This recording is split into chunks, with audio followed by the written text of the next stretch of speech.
झारखंड जहां विभिन्न आर्थिक रूप से इस बजट को विस्तार से आप तक पहुंचाने के लिए सहयोगी श्रुति और कुछ विशेषज्ञ जुड़े हुए हैं। सीधे रांची का रुख करते हैं। जी श्रुति।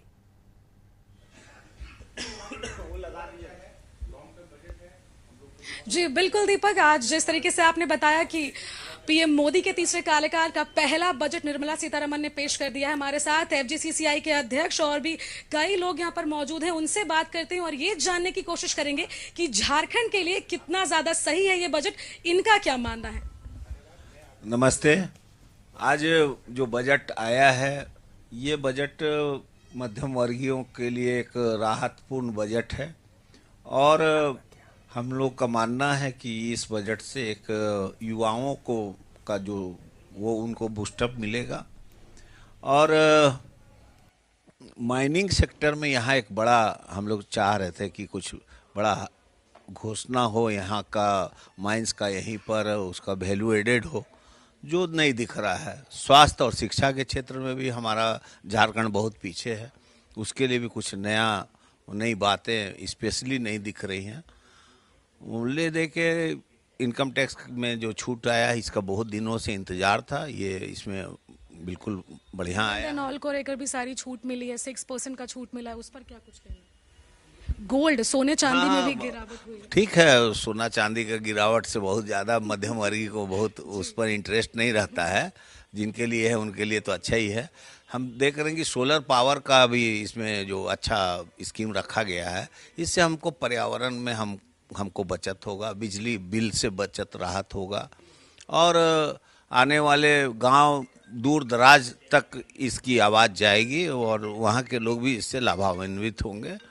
और कुल मिलाकर के मुझे बजट ठीक ठाक लग रहा है, इसमें कहीं कोई दो राय नहीं है। पर सर, जिस तरीके से अगर बिहार की में बजट की बात कर ली जाए तो बिहार में टूरिज्म के सेक्टर की बात कर ली जाए, गया में एक नया कॉरिडोर, काशी विश्वनाथ को ध्यान में रखते हुए गया में वो कॉरिडोर बनाने की बात रखी गई है और गंगा के पुल पर निर्माण, फिर से एक पुल बनाया जाएगा, तो वहां पर काफी कुछ नया देखने को मिल रहा है कंपैरेटिवली झारखंड के।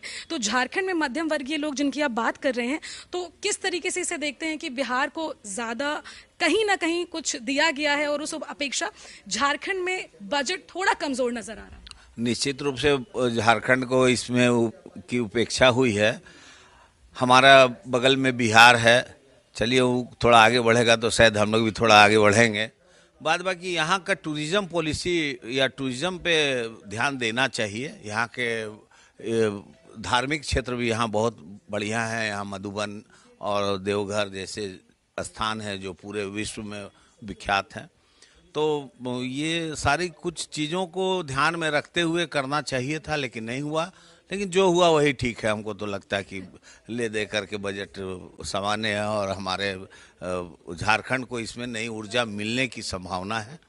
बाद बाकी हमारे साथ हमारे पूर्व सचिव उपस्थित रामाधीन भी मौजूद है, इनसे ही बात करूं कि पेशे से डॉक्टर हैं ये, इनको क्या लगता है बजट कैसा है और किस तरीके का अच्छा हो सकता था। सर क्या लगता है budget? Thank you Shruti. Budget काफ़ी बैलेंस है और काफ़ी विजनरी है। जो मोदी 3.0 से जो स्टार्ट की है, तो जो हमारी एक जो सोच है कि 2047 तक भारत को दुनिया का वन ऑफ द सबसे विकसित देश बनाना है, उसके हिसाब से ये बजट काफ़ी अच्छी है। इंफ्रास्ट्रक्चर जो किसी भी देश की नींव होती है, तो इंफ्रास्ट्रक्चर जो पिछले साल तक 10 लाख करोड़ का जिसका जो हमारा था, तो उसको बढ़ा के 11,11,000 करोड़ रुपए किया गया है। दूसरी अगर बात करें व्यवसायी की तरफ से, तो एमएसएमई वो पूरे जीडीपी का, अगर आप डेवलप्ड कंट्री हैं तो कम से कम 70 के आसपास % का उसका कंट्रीब्यूशन होना चाहिए। हमारे यहाँ अभी 28-30% के आसपास में है। तो एमएसएमई में मुद्रा लोन जो सरकार जो लोन देती है उसको बढ़ा के 20 लाख रुपए किए गए हैं। तो उससे बहुत सारे लोगों को अपनी बिजनेस डेवलपमेंट में, उसके रिसोर्सेज डेवलपमेंट में बहुत मदद मिलेगी और उससे बहुत फ़ायदा होगा और ये परसेंटेज हमारा बहुत तेज़ी से आगे बढ़ेगा, क्योंकि फाइनेंशियल जो हेल्प हो सबसे बड़ी हेल्प होती है।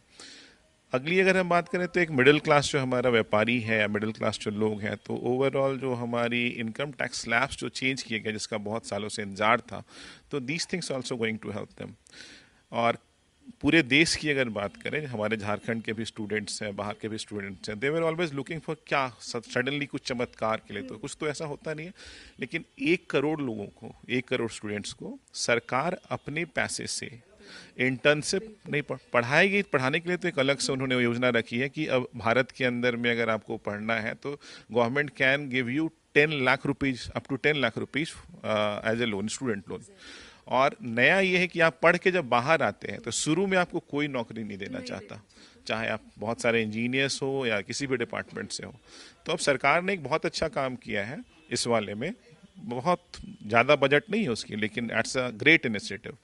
1 करोड़ हमारे स्टूडेंट्स को 500 ब्लू चिप कंपनी, जो बड़ी बड़ी कंपनियां हैं, उसमें इंटर्नशिप स्टार्ट कर रहे हैं। अब इंटर्नशिप स्टार्ट करेंगे, जो भी अच्छे कैपेबल स्टूडेंट होंगे उनको सीधे डायरेक्ट जॉब करेंगे, बाकी को भी कॉरपोरेट सेक्टर्स का वो एक्सपीरियंस मिलेगा। बाद में अगर वो अपना एमएसएमई चलाना चाहें, अपना कुछ स्टार्टअप स्टार्ट करना चाहें, दैट एक्सपीरियंस, तो it's going to be a very big boost for the whole country, for the economical point of view से also, for the developing the nation's point of view से also। तो overall बहुत सारा काम किया गया है। जैसे अभी थोड़ी देर पहले आपका प्रश्न था झारखंड के लिए, तो जब पूरा देश बढ़ेगा तो झारखंड भी आगे बढ़ेगा, हमारे स्टूडेंट्स भी आगे बढ़ेंगे, हमारी इंफ्रास्ट्रक्चर भी डेवलप होगी। इसके अलावा एक बहुत इंपॉर्टेंट, किसी भी राज्य सरकार आज के दिन में केंद्र सरकार से इंटरेस्ट फ्री लोन 50 साल तक के लिए ले सकती है। अगर आज के दिन में हमारी राज्य सरकार कहीं मेडिकल कॉलेज बनाना चाहे या एजुकेशनल इंस्टीट्यूट डेवलप करना चाहे या कुछ भी करना चाहे, तो केंद्र सरकार वहाँ पैसे लेके खड़ी है, आप अपना एक प्लान लेके जाओ और उसको बनाओ। तो ऐसा नहीं है कि कहीं भी कोई हैम्परिंग है। तो इट्स ओवरऑल एक्सीलेंट बजट, जो कि एक विजन है, बिल्कुल बैलेंसिंग है और एक विजन है आगे मतलब देखना यह है कि 2047 तक हम कैसे बहुत डेवलप हो जाए, कहाँ तक जाते हैं। हाँ हाँ, चाहे वो एजुकेशनल हो, चाहे वो फाइनेंशियल सेक्टर्स हो, चाहे टूरिज्म सेक्टर हो। बिकॉज अभी देखें तो दुनिया का वन ऑफ द सबसे पुराना देश भारत देश, लेकिन उसके बाद भी हमारी टूरिज्म हम उतने पैसे नहीं ला पाती है, कुछ भी नहीं कर पाती इन कंपेयर टू यूरोप या बाकी जगह से। अगर हम हमारी टूरिज्म को अगर तरीके से डेवलप कर पाते हैं, तो हमारा टूरिज्म का जो इनकम है और टूरिज्म जो सेक्टर है, it can be much bigger than the European sectors. तो आप सुन सकते हैं सभी को कि ये बजट काफी बैलेंसिंग है। सब कह रहे हैं। हमारे साथ शैलेश अग्रवाल जी हैं। शैलेश जी, क्या लगता है बजट कैसा है? झारखंड को लेकर के बात करेंगे। देखिए, ओवरऑल बजट संतुलित है, मिक्स है, आम जनता को फोकस किया गया है। बट एज पर झारखंड को लेकर बात करेंगे तो पड़ोसी राज्य बाजी मार दी है, वो देख के अच्छा नहीं लग रहा है कि झारखंड को भी कुछ मिलता तो अच्छा लगता। उम्मीद है कि आने वाले समय में बजट में झारखंड को फोकस किया जाएगा। झारखंड में टूरिज्म सेक्टर है, हमारा एयरपोर्ट है जो इंटरनेशनल का दर्जा नहीं मिला, सारी फैसिलिटी होते हुए उसको भी चालू किया जाएगा। इंपोर्ट एक्सपोर्ट उससे बढ़ेगा, झारखंड राज्य में रोजगार बढ़ेगा। तो झारखंड को जिस तरीक़ा से नज़रअंदाज किया गया है, ओवरऑल बजट अच्छा है, मिक्स है, लेकिन झारखंड को नज़रअंदाज करने से निराशा हुई है।